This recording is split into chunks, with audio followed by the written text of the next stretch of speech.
तो राम मंदिर के चंदे में भी भ्रष्टाचार देख रहे हैं, आप कह रहे चंदा जीवी हैं ये लोग, अपने सदन में बोली इस बात को, क्योंकि जब प्रधानमंत्री ने आंदोलन जीवी का जिक्र किया।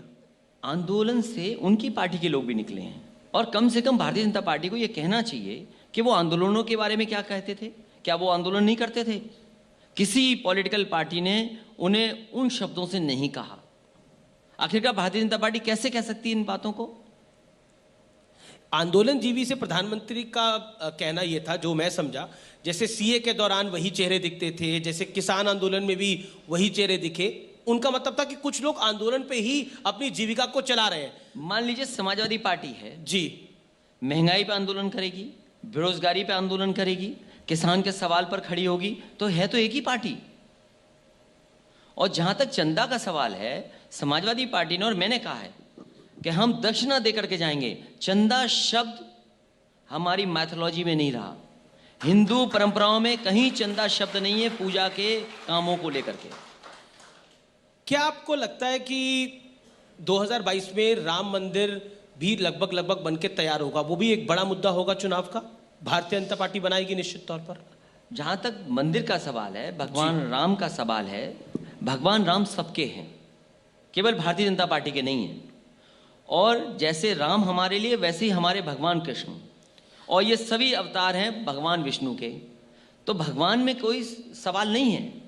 सवाल ये है कि उत्तर प्रदेश खुशहाली के रास्ते पे जाएगा कि नहीं जाएगा, बेरोजगारों को नौकरी मिलेगी कि नहीं मिलेगी।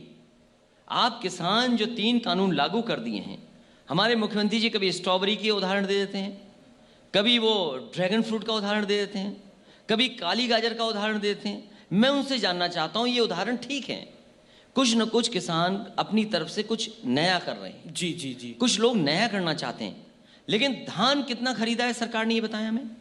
धान 900-1100 रुपए में खरीद गया, आपका 1800 से ज्यादा था उसका एमएसपी, क्यों नहीं मिला किसानों को? मक्के के लोग मक्के को लेकर के बहुत चिंता करते हैं, मक्के की क्या कीमत मिली है किसान को? अभी सरसों है, आप बताइए सरसों की कीमत क्या देगी सरकार?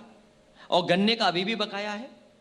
मुख्यमंत्री कहते हैं हमने इतना भुगतान किया है, लेकिन कभी मुख्यमंत्री जी को यह बताना चाहिए कि अभी किसानों का 10,000 करोड़ रुपए तक का बकाया है चीनी मिलों पर। किसानों की आपने बात करी, इस देश में बहुत लंबे अरसे से एक किसान आंदोलन चल रहा है, जिसकी जिक्र भी हुआ, आंदोलन जीवी और चंदा जीवी। मैं आपसे जानना चाहता हूं, क्या आपको लगता है मोदी सरकार बार बार ये एक बात कहती है, उनके मंत्री कहते हैं, मैंने खुद कृषि मंत्री का इंटरव्यू किया, पीयूष गोयल से मैंने बात करी इस विषय पे, और उनका स्पष्ट कहना था ये लोग बात करने के लिए वहां आते ही नहीं हैं, कुछ लोग सिर्फ और सिर्फ येस और नो सुनने के लिए आते हैं। आप भी सरकार में रहे, आपने भी सरकार को चलाई, आप भी मुख्यमंत्री रहे, क्या आपको लगता है कि कोई आंदोलन ऐसा हो सकता है जिसमें येस और नो की तख्ती हो? सवाल बड़ा है जी, और सवाल ये बड़ा है कि आप किसान को बाजार पे कैसे छोड़ सकते हैं। अगर किसान को बाजार पे आप छोड़ देंगे तो उसको खुशहाली और तरक्की नहीं कर सकता। दुनिया में जितने भी देश हैं वो अपने किसानों को सपोर्ट करते हैं, चाहे वो सब्सिडी दे करके, चाहे वो ग्रांट दे करके, चाहे उसका सामान खरीद कर करके। जब भारत में सबसे ज्यादा किसान रहते हैं, आखिरकार एमएसपी का दोगुना कौन कह रहा था, लागत का दोगुना कौन कह रहा था? भारतीय जनता पार्टी कह रही थी। कम से कम ये बताए कि अगर हमने धान पैदा किया है, लागत हमारी इतनी है, तो हमें 2 गुना मुनाफा कहां मिलेगा? आखिरकार उसके लिए प्लेटफॉर्म क्या है?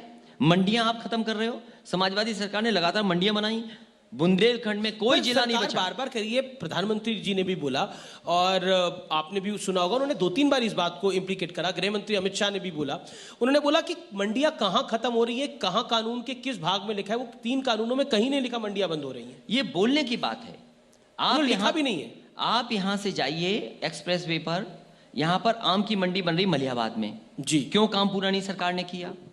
इसके बाद कन्नौज में और कानपुर नगर कानपुर देहात के लेकर के किसानों के लिए आलू की मंडी बनी है, काम क्यों नहीं पूरा हुआ? आगे जाकर के अनाज की और सब्जी की मंडी बननी थी, वो क्यों काम पूरा नहीं हुआ? आपके गाजीपुर में मंडी बननी थी, आजमगढ़ में मंडी बननी थी, आपके सुल्तानपुर में मंडी बननी थी, क्यों नहीं इन्होंने किया?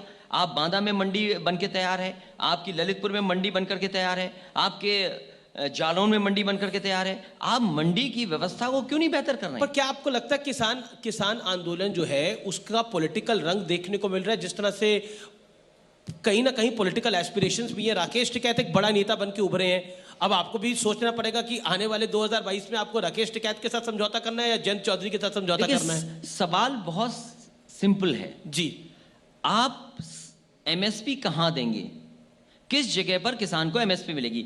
एक किसान है, मान लीजिए वो धान पैदा करता है, वो उसको जी। एमएसपी कहां मिलेगी, मुझे प्लेटफॉर्म बताइए, जगह बताइए। वो किसान जाएगा और लेकर के आएगा एमएसपी।